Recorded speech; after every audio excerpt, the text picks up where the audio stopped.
Welcome to Brighton Academy. Brighton Academy में आपका बहुत बहुत स्वागत है।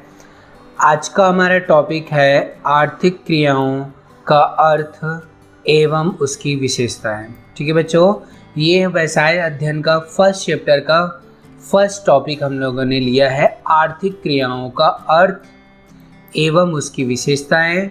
उदाहरण सहित हम लोग देखेंगे। ठीक है बच्चों, आर्थिक क्रियाओं को इंग्लिश में हम लोग कहते हैं इकोनॉमिक एक्टिविटी, जिसका हम लोग क्या देखेंगे बच्चों, हम लोग मीनिंग देखेंगे। ठीक है बच्चों, और इसकी विशेषताओं को इंग्लिश में हम लोग क्या कहते हैं, कैरेक्टरिस्टिक्स। ठीक है बच्चों, तो ये व्यवसाय अध्ययन का 11th व्यवसाय अध्ययन अर्थात बिजनेस स्टडी का पहले चैप्टर का फर्स्ट टॉपिक हम लोग देख रहे हैं। ठीक है बच्चों, तो आगे बढ़ते हैं। सबसे पहले हम लोग आर्थिक क्रियाओं का अर्थ देखेंगे। ठीक है बच्चों, उसके बाद उसकी विशेषताएं देखेंगे। तो क्या लिखा हुआ है, मनुष्य द्वारा की जाने वाली समस्त क्रियाएं। मनुष्य अर्थात एक व्यक्ति द्वारा की जाने वाली समस्त क्रियाएं जो धनोपार्जन के लिए किया जाता है, की जाती है। धनोपार्जन मतलब धन कमाने के उद्देश्य से किया जाता है, अर्थात जिनका उद्देश्य क्या होता है बच्चों, धन कमाना होता है। उन सारी क्रियाओं को क्या कहते हैं, आर्थिक क्रियाएं कहते हैं। ठीक है बच्चों, तो आर्थिक क्रियाएं किसे कहते हैं, वे सारी क्रियाएं जो मनुष्य धनोपार्जन के उद्देश्य से, धन कमाने के उद्देश्य से किया जाता है मनुष्य के द्वारा या व्यक्ति के द्वारा, वे सारी क्रियाएं आर्थिक क्रियाएं कहलाती है। ठीक है बच्चों, अब आप लोग गौर करेंगे, आर्थिक में एक वर्ड क्या छुपा हुआ है, आर्थिक में अर्थ छुपा हुआ है। ठीक है बच्चों, तो अर्थ का मतलब क्या हो गया, धन। तो आर्थिक का मतलब क्या हो गया, धन संबंधी। ठीक है बच्चों, धन संबंधी क्रियाएं मतलब ऐसी सारी क्रियाएं जो धन संबंधी हो, उसे हम लोग क्या कहते हैं, आर्थिक क्रियाएं कहते हैं। ठीक है बच्चों, तो उदाहरण उसका अपन लोग नीचे देखेंगे। पहला उदाहरण देखेंगे। पहला उदाहरण क्या है, एक श्रमिक द्वारा अर्थात एक मजदूर द्वारा कारखाने में कार्य करना है। एक श्रमिक या एक मजदूर कारखाने में क्यों कार्य कर रहे हैं बच्चों, क्योंकि उसे धन कमाना है, उसके पीछे उसका उद्देश्य धन कमाना है। ये पहला एग्जाम्पल किसका हो गया, आर्थिक क्रियाओं का। दूसरा एक और एग्जाम्पल देखते हैं आर्थिक क्रियाओं का। एक डॉक्टर द्वारा अपने क्लिनिक में कार्य करना। डॉक्टर क्या करता है बच्चों, क्लिनिक में अपने पेशेंट का क्या करता है, पेशेंट का ट्रीटमेंट करता है, तो ये उसका कार्य है। तो ये कार्य वो क्यों कर रहा है, क्योंकि उसे क्या कमाना है, धन कमाना है। तो धन कमाने के उद्देश्य से किया जा रहा है, इस कारण इसे हम लोग क्या कहते हैं बच्चों, इसे भी आर्थिक क्रियाओं का उदाहरण मानेंगे। ठीक है, थर्ड नंबर है, एक शिक्षक द्वारा स्कूल में पढ़ाना। एक शिक्षक अर्थात एक टीचर स्कूल में क्यों पढ़ाता है बच्चों, क्योंकि उसका भी उद्देश्य क्या होता है, धनोपार्जन। इस कारण से शिक्षक द्वारा स्कूल में पढ़ाने की क्रिया भी क्या कहलाएगी, आर्थिक क्रिया कहलाएगी। ठीक है बच्चों, तो अब आगे बढ़ते हैं, हम लोग विशेषता देखते हैं। ठीक है, तो आर्थिक क्रियाओं की विशेषताएं। ठीक है, तो आर्थिक क्रियाओं की विशेषताएं, जिसे इंग्लिश में हम लोग कहते हैं कैरेक्टरिस्टिक्स ऑफ इकोनॉमिक एक्टिविटीज। ठीक है, तो विशेषताओं में पहली विशेषता देखेंगे, आर्थिक उद्देश्य। ठीक है बच्चों, आर्थिक क्रियाओं के पीछे हमारा मेन उद्देश्य क्या होता है, आर्थिक उद्देश्य होता है। आर्थिक उद्देश्य मतलब अर्थ। आर्थिक का मतलब क्या होता है, आर्थिक में क्या छुपा हुआ है बच्चों, अर्थ। और अर्थ का मतलब क्या होता है, धन।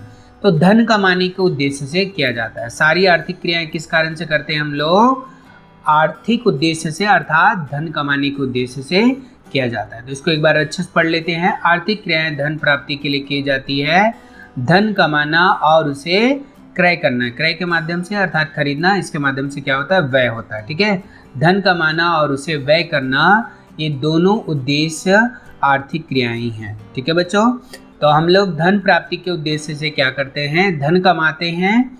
ठीक है जी, अर्थात आर्थिक क्रियाएं करते हैं। इस हेतु हम लोग क्या क्या कार्य करते हैं, क्रय करना, विक्रय करना, विनिमय करना मतलब वस्तु या पैसे का अदला बदली करना, संग्रहण करना, वस्तुओं को, माल को एक जगह स्टोर करके रखना। ठीक है बच्चों, और परिवहन मतलब एक जगह से दूसरे जगह वस्तुओं को ले जाना। तो ये सारी चीज़ों के पीछे हमारा पर्पस, क्रय विक्रय के पीछे भी धन कमाना, विनिमय के भी पीछे, संग्रहण के पीछे, परिवहन के पीछे। तो ये सारी चीज़ों में अर्थ अर्थात धन का इस्तेमाल होता है, पैसे का इस्तेमाल होता है, और ये सभी में धन प्राप्ति के उद्देश्य से ही कार्य किया जाता है। तो ये सारी क्या है बच्चों, आर्थिक क्रियाओं का ही हमारा उद्देश्य है। ठीक है, आर्थिक क्रियाओं के उद्देश्य से अर्थात धन कमाने के उद्देश्य से हम लोग ये सारी आर्थिक क्रियाएं करते। कौन कौन सा? क्रय विक्रय आर्थिक क्रियाएं हैं, विनिमय भी, संग्रहण भी और परिवहन भी। ठीक है बच्चों, तो अब हम लोग आगे बढ़ेंगे। तो आगे क्या दिया है, दूसरा नंबर सामाजिक क्रियाएं। मनुष्य समाज में रहकर ही क्या करते हैं बच्चों, आर्थिक क्रियाएं करते हैं, मतलब धन कमाने का काम करते हैं समाज में रहकर। तो इसी कारण से आर्थिक क्रियाओं को क्या कहा जाता है बच्चों, सामाजिक क्रियाएं भी कहते हैं। क्योंकि आर्थिक क्रियाएं हम लोग कहाँ करते हैं, समाज में रहकर करते हैं। समाज, क्योंकि मनुष्य एक क्या है बच्चों, सामाजिक प्राणी है। ठीक है बच्चों, मनुष्य क्या है, एक सामाजिक प्राणी। वो जन्म से लेकर मृत्यु तक समाज में रहकर ही विभिन्न प्रकार के कार्य करते हैं। ठीक है जी, इसी कारण से हम लोग कहेंगे कि सारी आर्थिक क्रियाएं सामाजिक क्रियाओं से ही जुड़ा हुआ है, क्योंकि समाज में रहकर ही मनुष्य काम करता है। ठीक है बच्चों, इस कारण से आर्थिक क्रियाएं क्या है, एक सामाजिक क्रियाएं। ठीक है, सामाजिक क्रियाएं। कानून का पालन, अगर आपको आर्थिक क्रियाएं करनी होंगी, ठीक है, तीसरा उद्देश्य है, तीसरी विशेषता है, ठीक है जी, कि हम लोग कानून का पालन करते हुए ही हम लोग क्या कर सकते हैं, आर्थिक क्रियाएं कर सकते हैं। ठीक है बच्चों, तो इसको एक बार समझ लेते हैं, पढ़ लेते हैं। मनुष्य समाज में रहकर जिन कार्यों को करता है वे कानून व नियमों के अंतर्गत ही किए जाते हैं। ठीक है, मनुष्य जो भी काम करता है वो गैर कानूनी तरीके से वो काम नहीं कर सकता है, क्योंकि कानून के नज़र में क्या है जी, गैर कानूनी है, मतलब इलीगल है। ठीक है बच्चों, तो मनुष्य को समाज में रहकर जो भी आर्थिक क्रियाएं करता है वो कानून के नियमों को पालन करते हुए ही करना पड़ता है, वरना उसको आर्थिक क्रिया नहीं कहेंगे, चाहे वो धनोपार्जन के उद्देश्य से ही क्यों न किया जाए। ठीक है बच्चों, तो आर्थिक क्रियाओं में कानून व नियमों का पालन आवश्यक है। ठीक है बच्चों, आर्थिक क्रियाओं में क्या क्या चीज़ें, कानून व नियमों का पालन आवश्यक है, चाहे वो स्थानीय स्तर पर हो, स्थानीय मतलब आपके गाँव के लेवल पर, या सरकार के लेवल पर कानून हो, या समाज मतलब जैसे कि सबका अलग अलग समाज होता है, साहू समाज, वर्मा समाज, यादव समाज। ठीक है बच्चों, तो ये सभी समाज के नियमों के अनुसार से हमें क्या करना पड़ता है, सारी क्रियाएं करते हैं। तो ये सभी कानून के श्रेणी में आते हैं, चाहे स्थानीय हो, चाहे सरकार के द्वारा कोई कानून नियम लगाया हो, चाहे समाज के द्वारा। ठीक है बच्चों, तो ये सारी क्रियाएं क्या कहलाती है, सामाजिक क्रियाओं की विशेषताएं कहलाएंगी। ठीक है, तो अपन एक बार फिर से देखते हैं।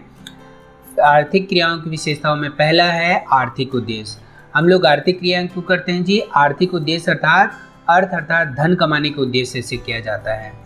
दूसरा नंबर है सामाजिक क्रियाएं। ठीक है जी, हम लोग समाज में रहकर ही आर्थिक क्रियाएं कर सकते हैं, तो ये इसकी दूसरी विशेषता हो गई। कानून का पालन, ठीक है बच्चों, आर्थिक क्रियाओं को करने के लिए अर्थात पैसे कमाने के लिए आपको कानून के नियमों को पालन करना आवश्यक है, इस कारण से ये हमारी तीसरी विशेषता है। ठीक है बच्चों, अगर आप लोगों को अच्छे से समझ में आएगा, क्लियर हुआ होगा, तो प्लीज़ मेरे चैनल को सब्सक्राइब कीजिए और इस वीडियो को लाइक कीजिए और शेयर कीजिए। Thank you for watching this video. Thank you बच्चों।